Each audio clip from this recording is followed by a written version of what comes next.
क्या भारत में मुस्लिम आबादी 24.6% हो गई है? सच क्या है और राजनीति कहां शुरू होती है दोस्तों?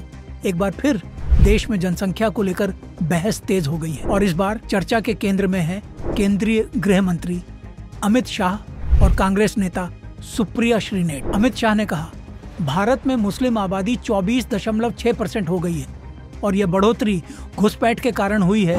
वहीं सुप्रिया श्रीनेट ने पलटवार किया। अमित शाह जी ने आंकड़े उल्टे पढ़ लिए, सच्चाई कुछ और है।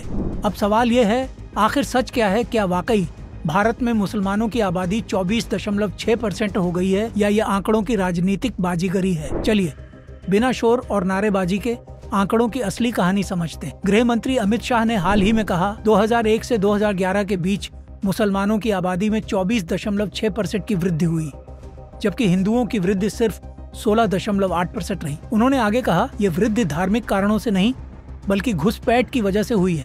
सुनने में ये आंकड़ा बड़ा लगता है और कई लोग ये मान बैठे कि भारत की 24.6% आबादी अब मुस्लिम है, लेकिन यहाँ पर खेल शुरू होता है। दोस्तों, आंकड़े झूठ नहीं बोलते, पर उन्हें तोड़ मरोड़ कर पेश करना आसान होता है। 24.6% मुसलमानों की जनसंख्या का हिस्सा नहीं बल्कि वृद्धि दर, ग्रोथ रेट है।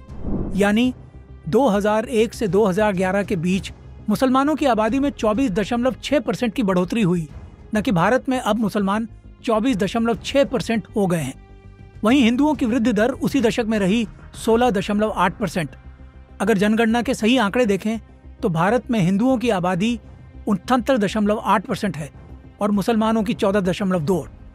बाकी अन्य धर्मों की हिस्सेदारी लगभग 6% के आसपास। अब आइए सुनते हैं कांग्रेस की ओर से क्या कहा गया। कांग्रेस प्रवक्ता सुप्रिया श्रीनेट ने एक पोस्ट में लिखा, 1981 से 1991 के बीच हिंदुओं की आबादी बढ़ी 52.9%, मुसलमानों की 22.8%।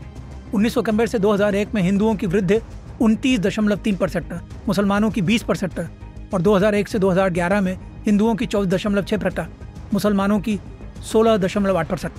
उनका मकसद यह दिखाना था कि दोनों समुदायों की जनसंख्या वृद्धि लगातार घट रही है।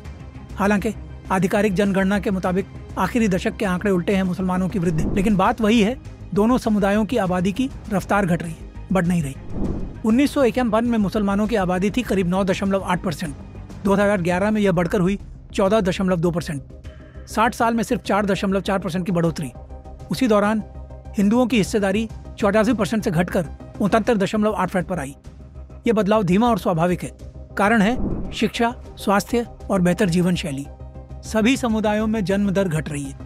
आज भारत में मुस्लिम परिवार की औसत प्रजनन दर करीब हिंदू परिवारों के बराबर पहुंच चुकी है। यानी अब यह डर कि मुसलमान बहुत तेजी से बढ़ रहे हैं सांख्यिकीय रूप से सही नहीं है। लेकिन सवाल यह भी उठता है, फिर ऐसे बयान क्यों दिए जाते हैं?